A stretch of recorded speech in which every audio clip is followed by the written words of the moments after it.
আমার মায়েরা, আমার বোনেরা, যাদের কানে আমার মাইকের আওয়াজ যায়, খবরদার, শয়তানের এই ওয়াসওয়াসায় ফাঁদে পা দেয়া যাবে না। শয়তান চেয়েছে জান্নাতে কেমন করে মা হাওয়ার কাপড় খুলে ফেলা যায়, দুনিয়াতেও শয়তান চায় কেমন করে আপনাদেরকে নেকেড বানানো যায়, ঠিক কিনা?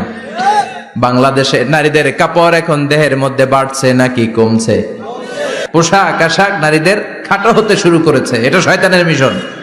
এজন্য মায়েরা, বোনেরা, খবরদার, পোশাককে ছোট করবেন না, খাটো করবেন না, হেজাব পরবেন। এই হেজাবকে ফরজ করেছে কে? এই হেজাব আপনার অধিকার, আপনার অধিকার আপনি বুঝে নেন। হেজাব আপনার অহংকার, এই হেজাব হচ্ছে আপনার আভিজাত্যের প্রতীক। চিল্লায় বলেন ঠিক কিনা? নারী অধিকারের যারা কথা বলে, নারী আন্দোলনের কথা যারা বলে, তাদের কথায় কান দিবেন না। এরা বক্তব্যের মঞ্চে উঠে নারীর অধিকারের কথা বলে, কিন্তু তাদের ঘরেই নারীরা বেশি নির্যাতিতা, তাদের ঘরের কাজের মেয়েগুলাই বেশি নির্যাতিতা। চিল্লায় এখন ঠিক কিনা? তারাই লোহা গরম করে কাজের মেয়েগুলোর পিঠে ছ্যাঁক দেয়, তারাই সুযোগ পেলে ধর্ষণে সেঞ্চুরি করতে দ্বিধাবোধ করে না। চিল্লায় এখন ঠিক কিনা? শয়তানের মিশন। জান্নাতে ছিল যেটা, দুনিয়াতেও এটা। পোশাক কি করে আলাদা করা যায়? এই জন্য হেজাব যেন আমরা ভুলে না যাই। হেজাব আপনার আভিজাত্যের প্রতীক, আপনার সৌন্দর্য, আপনার সম্ভ্রম, আপনার স্ট্যাটাস তো আপনার হেজাবের মধ্যে শোভা পায়, ঠিক কিনা? কিন্তু দিনকে দিন পোশাক ছোট হতে শুরু করেছে। নতুন নতুন অনেক পোশাক বেরোয় নারীদের। কি পোশাক আছে বলেন তো একটা? হ্যাঁ, পাখি। আর কি আছে? লেহেঙ্গা আর কিরণমালা। আর এগুলো পড়বেন না, হেজাব পড়বেন। হেজাবে একটা নারীকে যত সুন্দর, রূপবতী, গুণবতী, সুস্নিগ্ধা লাগে, অন্য কোন পোশাকে লাগে? আল্লাহ আমাদেরকে বোঝার তৌফিক দান করো। সাইয়েদনা আদম আলাইহিস সালাম, হাওয়া আলাইহিস সালাম জান্নাতের ভেতরে যখন উলঙ্গ হয়ে গেল, লজ্জাস্থান ঢাকার জন্য জান্নাতের বিভিন্ন গাছের দিকে দৌড়ায়, দৌড়িয়ে দৌড়িয়ে যেই গাছের পাতা দিয়ে তারা সেদিন লজ্জাস্থান ঢেকেছিল, ওই গাছের নাম ছিল তিন গাছ। কি গাছ? ওই তিনের কসম কোরআনে কেটেছে কে? সেজন্য আল্লাহ বললেন, ওয়াত্তিনি ওয়াজ্জাইতুনি ওয়াতুরি সিনিনা ওয়া হাযাল বালাদিল আমিন। সুবহানাল্লাহ পড়ে। তিনের কসম, জাইতুনের কসম। জাইতুন মানে জলপাই। আওয়াজ করে বলতে হবে, জাইতুন অর্থ খাইছেন? জলপাইয়ের আচার খাই না আমরা? জাইতুন মানে জলপাই, ইংরেজিতে বলে অলিভ। তবে আমাদের জলপাই আর আরব দেশের জলপাই একটু গুণগত পার্থক্য আছে। আরব দেশের জলপাই একটু ছোট হয়, আমাদের গুলা সাইজে বড় হয়। আরব দেশের জলপাই একসাথে অনেকগুলা খাওয়া যায়, আর আমাদের দেশের জলপাই আবার 2-3টার বেশি খাওয়া যায় না। অনেক টক না?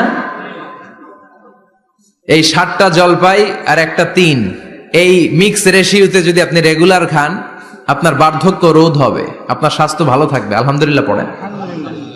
এই জাইতুন গাছগুলো আরব দেশে হিল ট্রাক্টস, পাহাড়ি এরিয়াতে হয়, 100 বছর বেঁচে থাকে। বিশ্বনবী বলেছেন, কুলু যাইতা ওয়াদাহিনু ফাইন্নাহা মিন শাজারাতিন মুবারাকা। বিশ্বনবী বললেন, জাইতুনের তেল খাও, জাইতুনের তেল গায়ের মধ্যে দাও, জাইতুনের তেল মালিশ করো, জাইতুনের ভেতরে বরকত ঢুকায় দিয়েছে কে? জাইতুনের তেল দাড়িতে, চুলে মালিশ করলে দাড়ি চুল সহজে পাকে না। বিশ্বনবী সব সময় দাড়িতে চুলে জাইতুন মাখতেন। আমি নিজেও মাখি প্রতিদিন, আপনারাও মাখবেন। বাজারে পাওয়া যায়, যে বলবেন অলিভ অয়েল, কি বলবেন? অলিভ অয়েল বললে আপনাকে দিবে। স্পেনের, মেড ইন স্পেন, এদের অলিভ অয়েল ভালো। ফিলিস্তিনের যে অরিজিনাল অলিভ অয়েল, এটা ভালো, এটা খাওয়া যায়। তাম্বুতু বিদ্দুহুনি ওয়া সিবগিল আখিলিন, এটার অনেক কাজ, খাওয়াও যায়, মালিশও করা যায়, জাইতুনের ডাল ভেঙে মেসওয়াকও করা যায়। সুবহানাল্লাহ পড়েন। বিশ্বনবী বললেন, নি'মাস সিওয়াকিয়া জাইতুন, জাইতুনের মেসওয়াক কতই না ভালো। ফাইন্নাহা সিওয়াকি ওয়া সিওয়াকুল আমবিয়া মিন ক্বাবলি, কেননা আমি বিশ্বনবী নিজে জাইতুনের ডাল ভেঙে মেসওয়াক করি, আমার আগে লক্ষাধিক নবীরা সবাই জাইতুনের ডাল দিয়ে মেসওয়াক করেছে। সুবহানাল্লাহ পড়েন। আপনার দেহের ব্যাড কোলেস্টেরলের লেভেল কমে যাবে যদি জাইতুন আপনি খান। দাড়িতে মাখবেন, চুলে মাখবেন। আবার সালাদের মধ্যেও জাইতুনের তেল দিয়ে খাওয়া যায়, যদি এক্সট্রা ভার্জিন হয়। লেস দেন 1% অ্যাসিড দিয়ে এটাকে পিউরিফাইং করলে এটার বলে এক্সট্রা ভার্জিন। এরপর আরেকটা আছে ভার্জিন, 2% অ্যাসিড দিয়ে পিউরিফাইং করে। 3-4-5% অ্যাসিড দিয়ে পিউরিফাইং করলে ওটার বলে রিফাইন্ড পিওর। ওটা গায়ে মালিশ করবেন, বরকত আছে না নাই? এজন্য এই দুইটার কসম কোরআনে কেটেছে কে?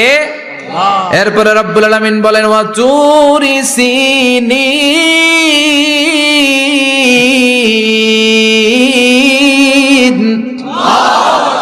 আমি তিন আর জাইতুনের কসম যেমনি কোরআনের মধ্যে করলাম, সাথে সাথে তুর পাহাড়ের কসম কাটলাম। সুবহানাল্লাহ পড়েন।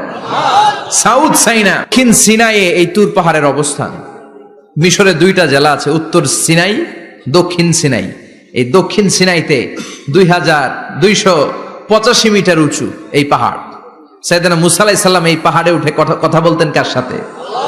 তাওরাতের মতো কিতাবকে আল্লাহ তাআলা কাঠের তক্তার মধ্যে লিখে এই পাহাড়ের উপর নাজিল করেছে। কাঠের তক্তা চিনেন? কাঠ দিয়ে মোটা মোটা তক্তা বানায় না? আল্লাহ নিজ হাতে তাওরাত লিখে এই কাঠের তক্তাগুলো সাইয়েদনা মুসা আলাইহিস সালামকে দিলেন, বললেন যাও, এটার মধ্যে হেদায়েত আছে, নূর আছে, বুরহান আছে, নিয়ে যাও, বনি ইসরায়েলের কাছে দাওয়াতের বাণী পৌঁছে দাও, তুমি বার্তাবাহ, যাও।